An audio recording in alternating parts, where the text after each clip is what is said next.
Happy Advent, Knox Consortium. It's very good to be with you again. This week, I wanted to take some time.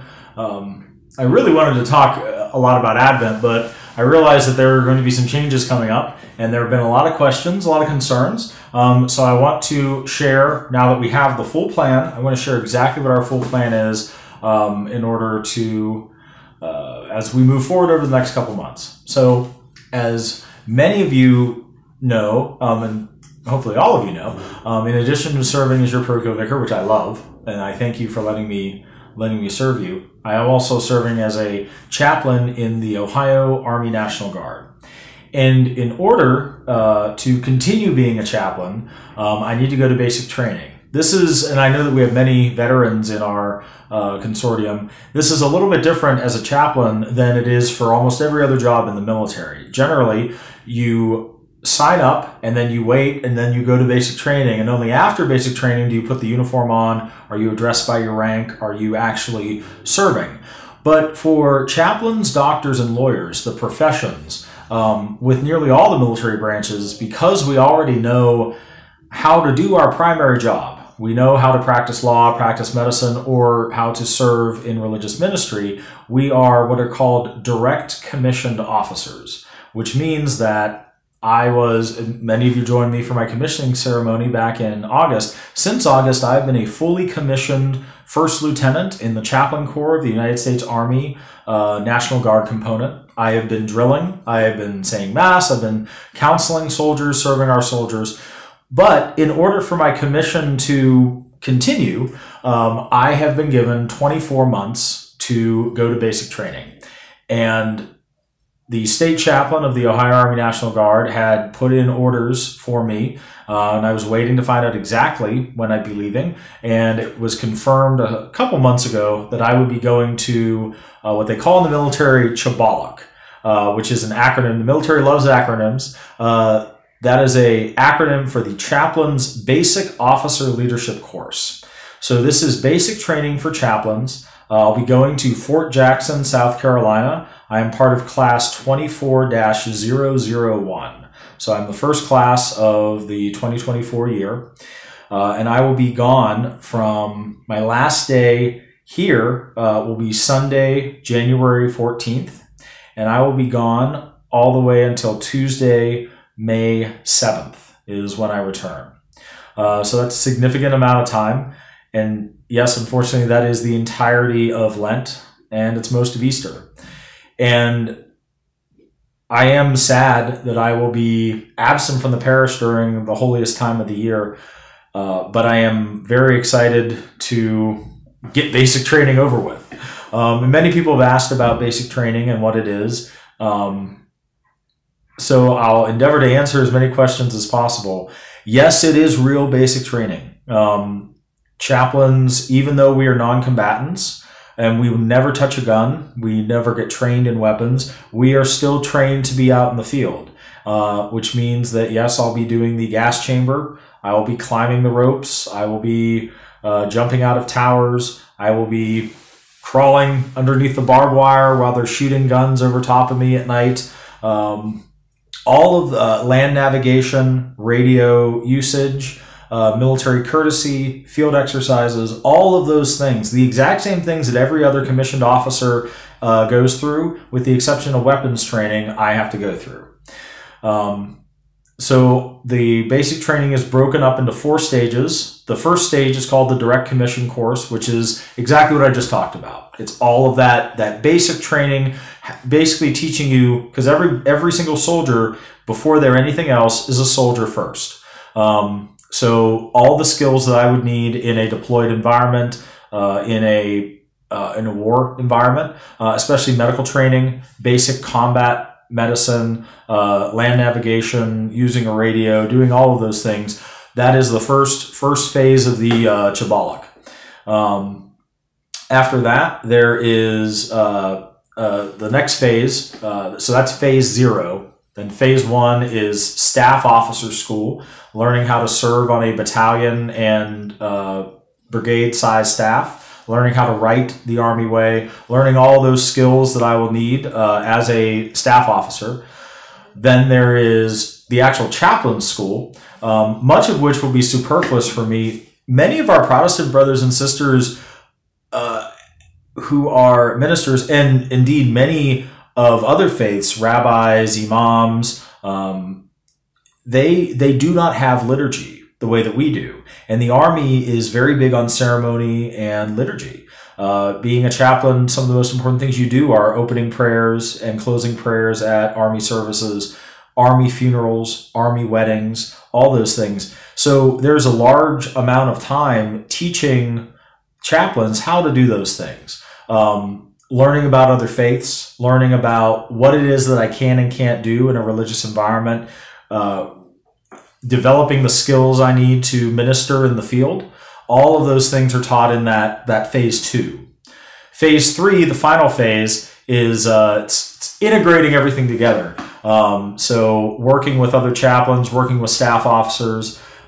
There's a lot of it culminates in a 4-day field exercise where we are they dump us out in the field, and we're in the field for 4 days. So it'll definitely be interesting. I've been told by every chaplain who's gone through it that it's very challenging, but it's an immense amount of fun. It is the biggest class that they've had in a very long time. There are 112 chaplains going through this of all different faiths. I don't know any of them yet. I know that I'm not the only Catholic priest. So I'm excited to meet some brother priests and to go through this. Obviously, during this time of basic training, I won't be in contact. I will have very limited opportunities, and we'll be able to check in, obviously, with Father Hammond to ensure everything's going okay. But unfortunately, my email is going to get turned off. My phone is going to get turned off. I won't be able to be here with you, and that makes me immensely sad. But I'm also very pleased that the bishop has understood this sacrifice, because, to be honest, when Father and I were first looking at this, we were very seriously having to consider canceling many daily masses and going to a modified mass schedule, since there would only be one priest here. But thankfully, Bishop Fernandez was able to reach into his bag of tricks and find a priest who will be covering for me while I'm gone. So I'm very excited to announce the Reverend Father Michael Kenjo will be here covering for me while I'm away. He's actually going to arrive here on January 1st. Father Michael is a priest of the Diocese of Buea, which is in the southwest region of the Republic of Cameroon. Cameroon is a country in Africa. Father Michael is roughly my age. He was ordained in 2014. And since then, he has been doing quite a bit of study. So I have his resume here because I want to make sure I get it right. Father possesses many advanced degrees. So in addition to his Bachelor's of Divinity and Bachelor's of Philosophy from the Pontifical Urban University in Rome, he has also received a Master's of Educational Psychology from the University of Buea in Cameroon. He has a PhD in Human Resources Management. He has a Master of Arts in Journalism and Mass Communication. He has a PhD in Educational Psychology. And the reason that he's able to join us is because he's actually been studying at Boston College for the last year, working on his Master of Science in Leadership and Administration. So Father just graduated in the beginning of December, and he'll be coming down to assist us while I'm away. I have spoken with Father Michael. Father Hammond's spoken with Father Michael. He is extraordinarily excited to be with us and to get to know each and every one of you, to serve. He really would like, he said to me, and I know he said to Father, he wants to be a parish priest while he's here. So I encourage you to reach out to him in the same way you'd reach out to me. He's very excited. As you can imagine, based on his degrees and looking through his resume, he spent most of his time in administration. He was a director of administration for 2 different seminaries. He was also a station manager for the Divine Mercy radio and television service, similar to REWTN. He was a parochial vicar for 2 years in Buea. and he also worked at the diocese in several different areas. So he has quite a bit of experience, and I encourage you to take advantage of him. We've spoken with him, and he's just so excited. We've also seen video of him celebrating Mass, and he does so very beautifully, very reverently. He speaks very clearly. We're very, very excited to have Father Michael Kenjo with us. So while I'm gone, he will be working out of my office. He will be available, and he's very, very much is excited to be here with us. I know it's not the same as me being here. And I say that out of no pride. I'm sure that you'll love him. In fact, I'm afraid, based on looking at his resume, you're going to love him so much you're not going to want me back. But I know how happy he is in his priestly ministry, and I know how happy he is to be coming to us. I'm very sad that I have to leave, even temporarily, but when I return in May, I look forward to, the good news is I will not have to go away for an extended period of time other than drill weekends for quite some time after this. The Army National Guard purposely doesn't send soldiers away back to back to back. So once I get back, that will use up most of my requirements for quite some time. So we'll be able to be together. We'll continue to be able to grow and pray together. So I'm thankful for this opportunity to share with you some of the plan.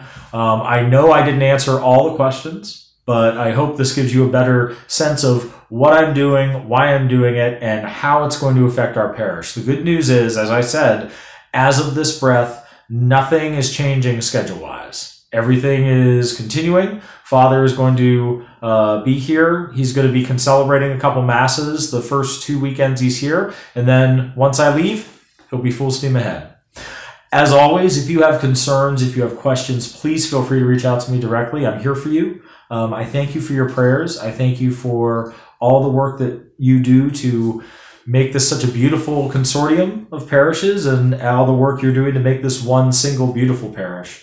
And I look forward to continuing to serve you upon my return. May God bless you. May you have a most wonderful Advent, and may you have a very Merry Christmas.